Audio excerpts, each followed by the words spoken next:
Welcome to Misbehaving in Maine. I'm Dan Williams. This story is called Dear Great Grandmother, You Could Have Been Less Terrifying. This episode is dedicated to the Crawfords, Connor and Jocelyn, two kindred spirits with hearts in the home country. And now, here goes everything. My great grandmother scared me. On Halloween, she dressed up as a witch, and the family said, not unlovingly, "She gets to be herself today. Ha ha ha ha ha." When her health declined, she lived in an apartment on the second floor of my grandparents' sprawling farmhouse. So many windows, dark windows. But the darkest was the one looking out on the driveway where the children played.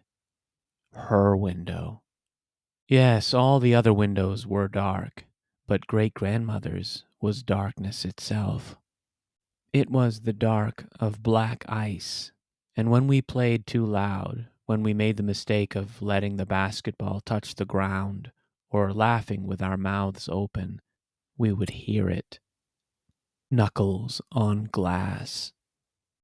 A smelling salts sound, the midnight sound of bones on glass. And though this sound was scary all by itself, it was nothing compared with the message it carried. Not this. Keep it down out there, kiddos. Noisiness aside, though, aren't you all so lovely? Oh, how I adore children. This. Shut up out there, you ship of fools. I'm trying to die up here, and I need to concentrate. One of you must come to me so I can slap your face with my eyes and teach you the meaning of silence. This summons would freeze us all in place, our heads creaking slowly in a turn toward the window where we'd see the pale and slender wrist, see the mechanical mess of long, thin fingers and hard knuckles, the knuckle balls like the eyes of children swallowed by a colony of tapeworms, etc. And the knuckles knocking crack, crack, crack. Next, our heads would slowly creak in a new direction, turning to each other, turning us against each other. In other words, who would be the one to go to her and likely die? She was no less scary when she was younger. I'm not talking super younger. I'm talking the days when she ran her Grammy Williams nursery school. It wasn't called daycare. It was school. You learned. You learned from the family witch. I don't remember what I learned, but I do remember I was afraid. Mom would bring me there, the door would shut, and I'd be inside with other very quiet children, the silence so deep we were orphans. "We're safe," we whispered to each other, "safe if we stick together." "But listen, fellow babies," I said, "I have to go to the bathroom. How can we stick together if we're apart because one of us, with silent desperation, has to poop? And you can't do that in a group or you'll go to jail." The desperation was so desperate, I said it like this: "I have to poo-oop." It had to be desperate for me to bring it up. As an iron law of life, I did not use Grammy Williams' toilet for that. Only ever pee. Forever. It wasn't safe enough at her house for me to be fully myself, to expose that I too, like any base beast, produced. Yes, it must have been very, very desperate, because it was almost time to go home, yet still I declared my need. I only had to wait mere minutes and I could be at home, safe and sound, base beasting in peace. But I couldn't wait mere minutes. I could barely wait seconds, and so I detached myself from the pile of muted babies where I hid, and I journeyed to the bathroom. Down the long, dark hall, into the square, dark bathroom. I slapped the light on. "Save me from darkness, Mr. Light," then locked the door. After that, I did what one does when the poop is poo-oop, which is to say, I barely made it. I ran, I jumped, In the air I managed to unsheath my butt, and before my butt touched bowl, my poo struck water.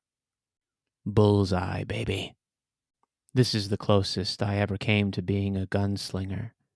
And had I been born in those fine wild days, word would have gotten around about my miraculous bathroom shot, and someone would have taught me the gun.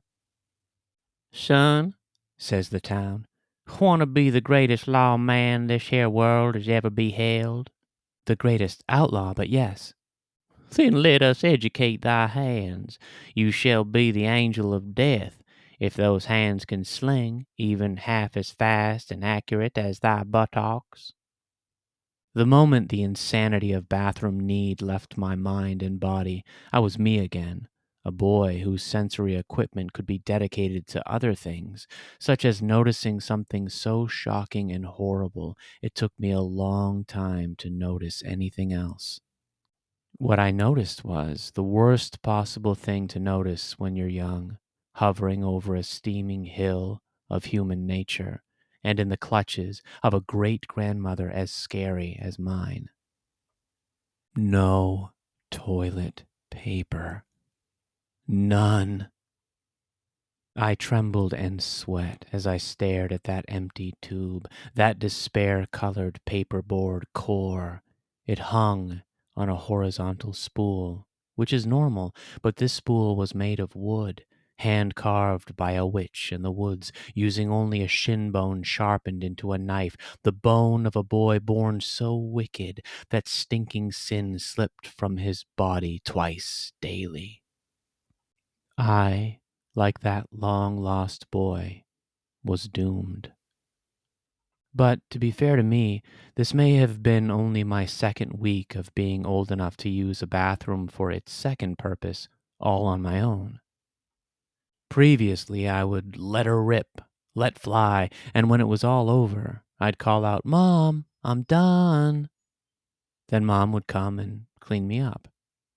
And when Mom saw a roll of cardboard deboned of its TP meat, she delivered a new roll of toilet paper from that zone in cartoons called hammer space, the dimension behind the back from which mallets and bombs are produced. Mothers know this dimension well. It's where toilet paper comes from, and Christmas presents, Band-Aids, aloe, chapstick, and additional children. But Mom wasn't there. It was me and me alone, wearing the mark, the murky aromatic stain of Cain. I looked at the hateful denuded tube again and again and again, willing paper upon it, and in between my lookings I flashed my eyes around the little immaculate bathroom. It was so very clean in there, I knew Grammy Williams never used it, only cleaned it. What on earth did she do with her own waste? Incinerated it in the fires of her core. Super efficient, zero exhaust, unless her severity and hair-trigger anger were the exhaust. See me sweating, see me trembling, orphan boy naked from the guts down, for my jump onto the throne had jumped me right out of my pants, undies, and socks. See my dangling feet. You might as well be looking at the feet of a boy killed by the state, strung up and hung out to dry. The state had to dry him this way. The only toilet paper in this barren place was dust, ash, and air. But the state didn't dare ask for more dust and ash, which had run out, for the president was scary. At the gallows, breezes blew for hours, days, while passers-by covered their mouths and noses and lamented for the boy. "My God," mewed the men, "why the devil didn't he ask for help?" "He couldn't," wept the women. "He wasn't allowed to speak. He was at the house of her."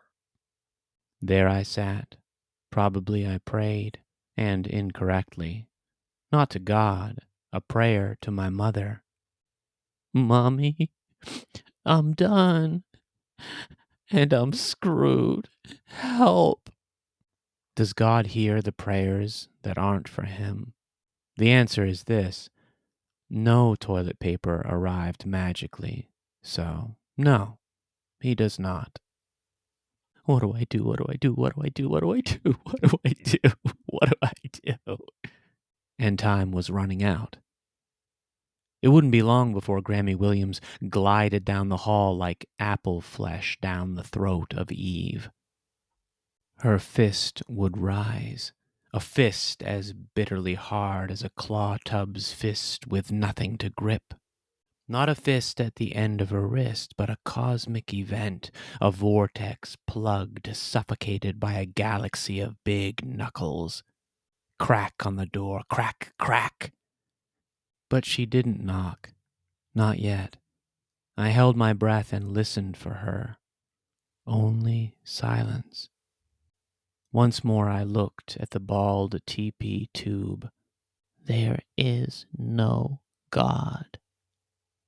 I began to make other plans, wondering if I could just coat myself in clothes again and try to act natural and sweet-smelling until Mom came to collect me. And though it was completely natural what I had done in the toilet, it was the sort of natural that had painted 3/4 of my lower half in stuff as thick as heavy texture acrylics. There would be no covering it up with clothes. I'd have to wear undies, pants, and socks made of 6 feet of earth in an undiscovered country to cover it up. No choice. I had to wipe. No toilet paper whatsoever, but I had to. It was either that or live forever in the bathroom and die there as soon as possible. But I wanted to live, so wipe I would. I held my breath and listened for witchy sounds out in the hall or at the door. All was silence still. I hung my atheism on the stupid paper tube so I could use both hands to reach for my escape, my salvation, which was this: the bright white hand towel hanging innocently, unsuspectingly beside the sink. It's possible Grammy Williams turned from the skull-quiet pile of children she'd cornered in the living room and wondered what was taking the missing one so long. The boy with no self-control, the kid who had dared to go, to loose his dirtiness in my house of all places.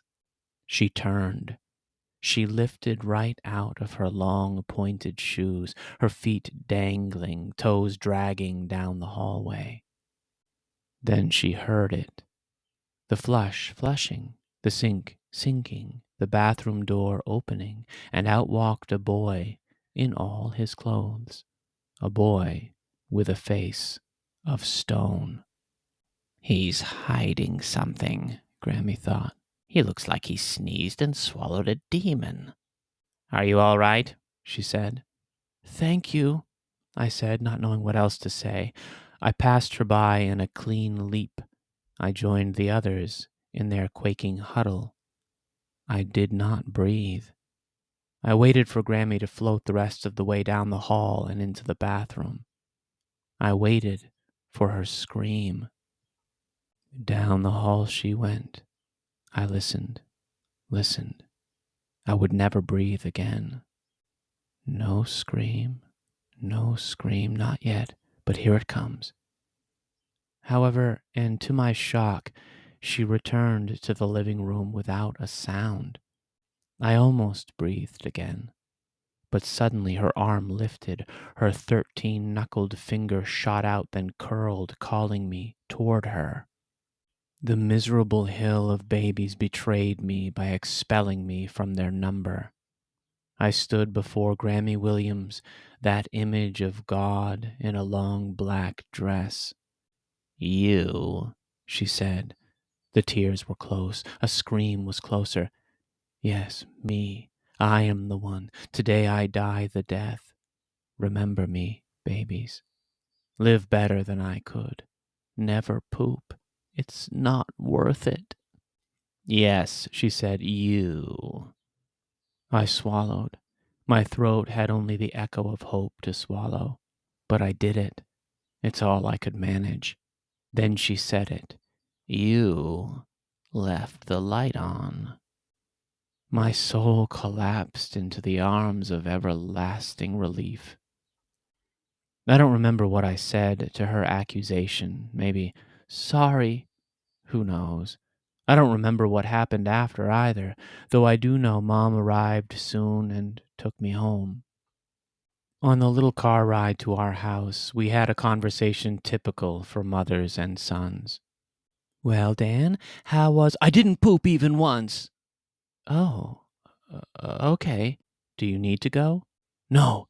Crap, it's better if I say yes, because that would mean I didn't poop anywhere scary and didn't do what I did next. Yes, I do need to go. I'm so full of poop, it's like I haven't pooped in days, because I haven't. Okay, okay. Can you make it? We can go back to Grammy's house. We're still close. No, no, no, no, no, no, no. I don't need to go that bad. It's bad, don't get me wrong, but not that bad. It'll never, ever be that bad again. I swear it. Fine, okay, just hang on. I did hang on. And I kept hanging on, waiting for consequences to rain down like the fire that hit those pagan priests who were too afraid to ask God for help, so they wiped their foulness with the shroud of Turin or whatever. And yet, the fire did not fall. Maybe, I began to think, just maybe it never will. Maybe nothing bad is coming my way. After all, I had only turned one side of the hand towel into an apocalypse of poop, and that's the side I'd carefully draped over the hand towel ring. The other side, the white and the beaming, that side faced outward, bright as the smile of a boy on his way home again, safe and sound. Maybe she'll never know the poop is there at all. But how could I think this? Even if Grammy Williams never used the bathroom, she did have a nose. And after nursery school ended, that nose must have led her on a little chase, one ending in the bathroom. She turned on the light and thought of me, little urchin in love with electric waste. She looked all around, everything gleaming, everything as it should be. Wait, no, that boy. In a flash, her eyes went to the empty roll on the wall beside the toilet. That boy used the last of the toilet paper. Of course he did. The tube is bare, and he didn't tell me? What if someone went in after him and found nothing to wipe with? This could have happened to any of the babies. What are babies, after all, but meaty jars of excrement? If a kid did his business but then found no paper, what would he do? Well, he'd hopefully call out for help, but Dan didn't. All he had to say was, "While cleaning myself completely, I used up all the toilet paper. Please help me replace it." And if he, my own great-grandson, wouldn't ask for help, maybe none of them would. Why not, though? Grammy Williams looked at herself in the mirror. She didn't know why the bathroom still smelled. The toilet had been flushed well enough. The boy had remembered that much, at least. Yes, she looked at herself. Maybe he didn't tell me because he was scared of me. Am I too harsh? Am I scary? She sighed. Of course I am. She ran the water. Maybe I should lighten up, even just a little bit. She splashed water on her face. And why not? I could become the fun Grammy Williams. I could show Mr. Dan he doesn't have to be afraid. Eyes closed, Grammy reached for the hand towel to dry her face. Crack, crack on the window. The heads of the children in the driveway looked to the awful noise. Then they all looked to me. Why me? Maybe I'm the one who let the basketball slip from his fingers, the fool who accidentally split a seam on his face, allowing his mouth to open for some idiotic howl of joy. Whatever the reason, it was decided. I was the one to go to her. I walked the many miles from the driveway to the house. Today is the day, I thought. It's the day she's gonna punish me for the towel. Even though it's been years now, it doesn't matter. But why did she wait? That doesn't matter either, I guess. It's happening. And somehow she knew I'd be the one to answer her knuckles call. Crap. Yes, exactly. Crap. And she wants to talk about it. In the entryway, pictures hung on the wall. The art my Grammy Nancy loves. Victorian. Which means all the people in the pictures were dead. And worse, they looked like they were dead even back when they were alive. And some of them were dead. For real, as you know. Lovely Victorian post-mortem photography. So that greeted me. Why are there so many dead people on the walls? They make me think of myself, a dead boy very soon, once again, and very appropriately. Crap! Next, I had to climb a dim stairwell, wooden treads creaking like wicked things growling in sleep, dreaming of children stupid enough to walk right into their open mouths.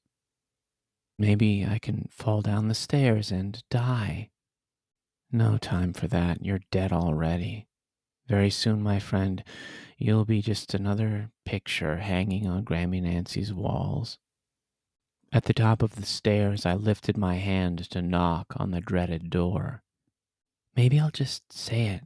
Rush in there and say it all before she has a chance to say anything. I'll say, sorry for the towel. I should have asked for help. It was wrong what I did. I should have known better. And Grammy, if you got poop on your face, look, we are all dust and ash anyway, right? After 100 years in heaven, we'll forget every scrap of poop we ever bumped into, all the poop of life. I'm just trying to give you some perspective. Please don't kill me. I knocked on the door, a very soft knock, so soft it didn't make a sound.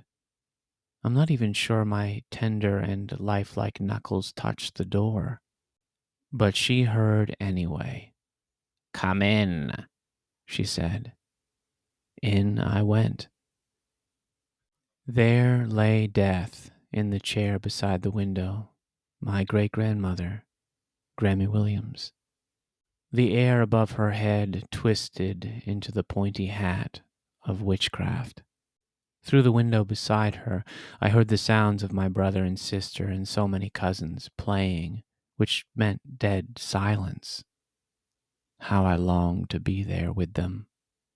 To be anywhere but here, held by Grammy's eyes so bright in the gloom of that little apartment.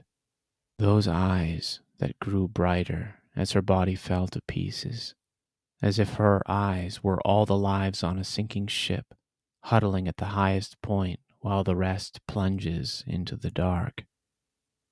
Hello, Grammy said. That surprised me.